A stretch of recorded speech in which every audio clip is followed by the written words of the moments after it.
இன்னைக்கு நம்ம குதிரைவாலி அவல் கேரட் பாயசம் அதுதான் செய்ய போகிறோங்க ஃப்ரெண்ட்ஸ். நம்ம இந்த குதிரைவாலி அவல் கேரட் பாயசம் செய்யறதுக்கு இந்த குதிரைவாலி அவல் ஒரு கப் எடுத்துட்டேன். இதை நம்ம கழுவி எடுத்துக்கலாங்க. இப்போ கேரட் நான் வேக வச்சு எடுத்துட்டேன். இந்த மாதிரி கேரட்டை நம்ம ஸ்டீம் பண்ணி எடுத்து வச்சுக்கலாங்க. அப்போ தான் கடைசியில் துருவி போடுறதுக்கு நமக்கு ஈஸியாக இருக்கும். இதுக்கு 2 டம்ளர் தண்ணியை நான் ஒரு பாத்திரத்தில் வச்சுட்டேங்க. இது ஒரு பாயில் ஜஸ்ட் ஒரே ஒரு கொதி வர வச்சுட்டு நம்ம ஆஃப் பண்ணிக்கலாம். கொதி வந்த உடனே நம்ம குதிரைவாலி அவல் கழுவி வச்சுருக்கிறத அதுக்குள்ளே போட்டுக்கலாங்க.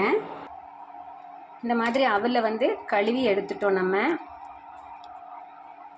ஊரெல்லாம் வைக்கலைங்க, ஜஸ்ட் க்ளீன் பண்ணி நம்ம கழுவி எடுத்தாச்சு. அந்த தண்ணி கொதிச்சதும் அதில் நம்ம இதை சேர்த்துக்கலாம். இப்போ இந்த தண்ணி நல்லா கொதிச்சிருச்சுங்க ஃப்ரெண்ட்ஸ். இப்போ நம்ம இதை ஆஃப் பண்ணிக்கலாம். ஆஃப் பண்ணிவிட்டு உடனேவே இந்த கழுவி வச்சுருக்கக்கூடிய குதிரைவாலி அவலை அதுக்குள்ளே நம்ம கொட்டிடலாம். அது வேகணுன்ற அவசியம் கிடையாது. பாயசம் ஆனனால அவல் நல்லா சாஃப்ட் ஆகணுங்கிறதுக்காக மட்டும்தான் நம்ம இப்போ சுடு தண்ணியில் போட்டிருக்கோம். இப்போ இதுக்குள்ளே அப்படியே நம்ம வேக வச்ச அந்த கேரட்டை துருவி சேர்த்துக்கலாங்க.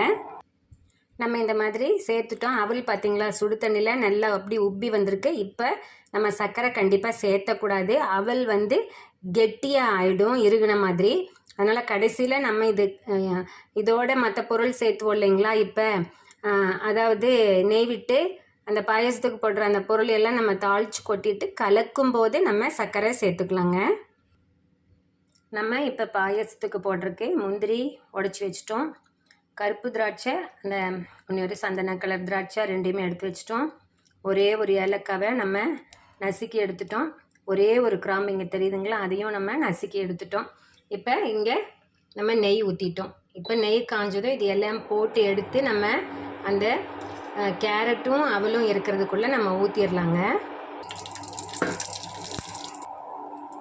நெய் குறைவாகவே விட்டுக்கலாங்க. ஏன்னா ஒரு சிலருக்கு நெய் நிறையா சேரும்போது ஜீரணம் ஆகலை, டைஜஷன் ப்ராப்ளம் வருதுங்கிற மாதிரி சொல்லுவாங்க இல்லைங்களா. அதில் கொஞ்சமாக வச்சு நம்ம பொறுமையாக லோ ஃப்ளேமில் வச்சா இதுலேயே நல்லா நமக்கு அந்த வாசனை வந்துக்குங்க. நம்ம இப்போ இதில் இது எல்லாத்தையும் கொட்டிட்டோங்க. இப்போ இது ரொம்ப கெட்டியாக இருக்கும், தண்ணி பத்தாத மாதிரி. அதனால் இதில் நம்ம கொஞ்சம் அந்த நெய் தாளித்து விட்டோம் இல்லைங்களா, அதில் கொஞ்சமாக 1/4 டம்ளர் மட்டும் தண்ணி விட்டு கொதிக்க வச்சு அதுக்குள்ளே எடுத்து ஊற்றிக்கலாம். நம்ம இனி இது கூட நம்ம இப்போ சர்க்கரை சேர்த்துக்கலாங்க. இப்போ நம்ம சர்க்கரையை போட்டாச்சுங்க. 2 உப்புக்கல்லும் போட்டுக்கலாம். போட்டுட்டு இப்போ நல்லா இதை கலந்து கொடுத்துடலாம் சர்க்கரை கரையிற மாதிரி.